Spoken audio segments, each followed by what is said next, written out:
చిట్యాల మండలం నేడర గ్రామానికి చెందిన కొంతమంది రైతులు వారి సమస్యలు తెలుసుకోవడానికి కూడా నల్గొండ జిల్లా కలెక్టర్ కార్యాలయానికి వచ్చి కలెక్టర్ కూడా వినతిపత్రం అందజేసింది.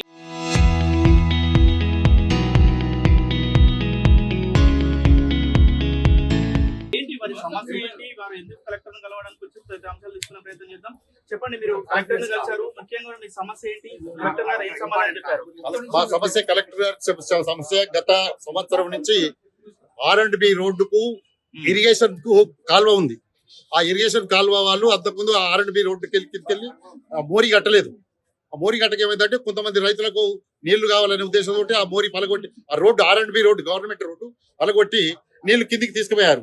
ఆ రోడ్డుకు పోతందుకు ఒక 47-48 మంది రైతులు ప్లస్ గాదిరెడ్డిపల్లి దాని కింద ఉన్న గాదిరెడ్డిపల్లి ఆమ్లెట్ అక్కడ ఒక 250 మంది రైతులు మొత్తం పోవటానికి రాత్రిలు కానీ పొద్దుటిలు కానీ బావుల కాడి పోవటానికి పక్కకెళ్ళి దారి లేక వేరే కాడగా పెట్టితే అక్కడ పొలాలు ఉన్నాయి. ఆ పొలాలకు వెళ్ళి ట్రాక్టర్లు దిగబడుతున్నాయి. పత్తి చేలు వేస్తుంది కానీ పత్తి ఏరుకొస్తుంది కానీ వరికి వస్తుంది కానీ హార్వెస్టర్ కానీ పోతందుకు వీల్లేదు. ఆడోళ్ళు మగోళ్ళు చాలా కష్టపడుతున్నారు, జారిపడ్డారు. కొంతమంది కాలువలు పడుతుంది కూడా తయారయ్యారు. కావాలన్నది ఈ రోజు కలెక్టర్ గారికి వినతి ఇవ్వడానికి కారణం R&B వాళ్ళు ఇంతకుముందు కాంప్లైంట్ చేయలేదు కలెక్టర్ గాని ఎవరికి కానీ. మరి ఇరిగేషన్ వాళ్ళు కూడా ఈ ప్రాజెక్టుకు ఈ మోరీ కట్టాలనే ఆలోచన లేదు. కాబట్టి ఈ ఆలోచన రావాలని కలెక్టర్ గారికి రైతులు అందరం వచ్చి 78 మంది రైతులు వచ్చి కలెక్టర్ గారికి వినతి పత్రం ఇచ్చి రైతులకు న్యాయం చేయాలని కోరుతూ నమస్కరించారు. ముఖ్యంగా ఇంతకుముందు మీరు అధికారులకు MRO కానీ RDO కానీ ఇరిగేషన్ అధికారులు కానీ ఏమైనా సమస్య మీద కంప్లైంట్ ఇచ్చారా? ఇస్తే ఆ సమస్య ఎక్కడ వరకు? నేను ఇల్లీగల్ గా 4 సార్లు కలిశాను. డిఈని ఇరిగేషన్ డిఈని ఆఫీస్కి వెళ్ళాను, ఏఈని కలిశాను. అయితే అని చెప్తున్నారు, అది అయితే లేదు సార్. ఈ చాలా మంది రైతులు బాధపడుతున్నారు. ఈ బాధను మీరు ఏదైనా తాత్కాలికంగా మోరీలు వేయండి. అవతలికి లారీ ట్రాక్టర్లు వెళ్ళిపోతాయి, పశువులు వెళ్ళిపోతాయి, మేకలు వెళ్ళిపోతాయి, వ్యవసాయానికి పోతందుకు రైతులు వీలు పడతాయి సార్. మీరు న్యాయం చేయండి సార్ అంటే బడ్జెట్ వస్తుంది చేపేస్తాం మాపేస్తాం అని 1-2 సార్లు చెప్పారు. పేపర్ రూపంగా అయితే ఇవ్వలేదు. అది వాస్తవంగా నోటి మాట నేనే రీసెంట్ గా నిన్న కూడా చేస్తే ఏది అది కాలేదు. కాబట్టి ఇప్పుడు ఆ ఇరిగేషన్ డిపార్ట్మెంట్ వాళ్ళకి కానీ R&B వాళ్ళకి కానీ నమస్కరించేది ఈ రైతులకు న్యాయం చేయాలని కోరుతున్నాను. ముఖ్యంగా మహిళా రైతులు ఉన్నారు. మేడం మీరు చెప్పండి, ముఖ్యంగా ఏంటి ముఖ్యంగా మీకు సార్, రోడ్డుని ఉదయ సముద్రం కెనాల్ ని ఊరు చివరి నుంచి వెళ్ళింది.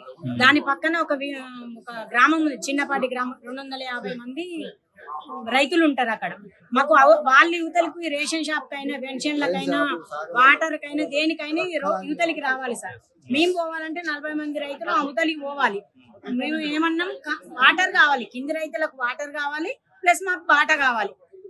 అడిగినాం సార్. గతంలో కూడా ఇరిగేషన్ డిపార్ట్మెంట్ వాళ్ళు కాలువ తోవడానికి వచ్చినప్పుడు కూడా అడిగినాం, సార్ ఈ కాలువ ఇంతవరకు ఆపండి, మాకు ఏదన్నా ఒకటి నిర్ణయం చేసినాక తీయండి అంటే సరే ఓకే మాట్లాడినాక అది శాంక్షన్ అయినాకనే తీసామని వెళ్ళిపోయింది. కానీ ఈ ఊళ్ళో వాళ్ళు కింది రైతులు మాకు నీళ్లు కావాలని గుణలేసి తీసుకుపోతామని చెప్పిన వాళ్ళు గుణలు వేయకుండా తీసుకుపోయారు సార్. గత 1 సంవత్సరం అవుతుంది. సంవత్సరం అవుతుంది సార్, సంవత్సరం అవుతుంది. పక్కన రోడ్డు ఎమ్మడి పోవాలన్నా గుంతలు టిప్పర్లు తిరగడం అదంతా తిరగడం ఇబ్బంది అవుతుంది మా రైతులకు. నైట్ తెల్లారగట్ల 4 గంటలకు ప్రతి ఒక్క రైతు పాలు వినడానికి బావి దగ్గరికి పోవాలి సార్. వర్షాకాలం వచ్చిందంటే గుంటలలో పడడం, ఈ దెబ్బలు తాకించుకోవడం, ప్రతి రైతులు నడుచుకుంటూ పోవాలంటే కాలువలంగా దిగిపోతుంది సార్. ఇబ్బంది అవుతుంది. మాకు దయచేసి ఈ ఒక బ్రిడ్జి నిర్మాణం కానీ ప్రస్తుతానికి పోవడానికి గూనెలేసి ఒక మేకలు గొర్రెలు పోవడానికి ఏదన్నా ఒకటి చేసి మా యొక్క సమస్యని ఊరు సమస్యని తీర్చగలరని కలెక్టర్ గారికి ప్రతి ఒక్కరికి పేరు పేరున ధన్యవాదాలు.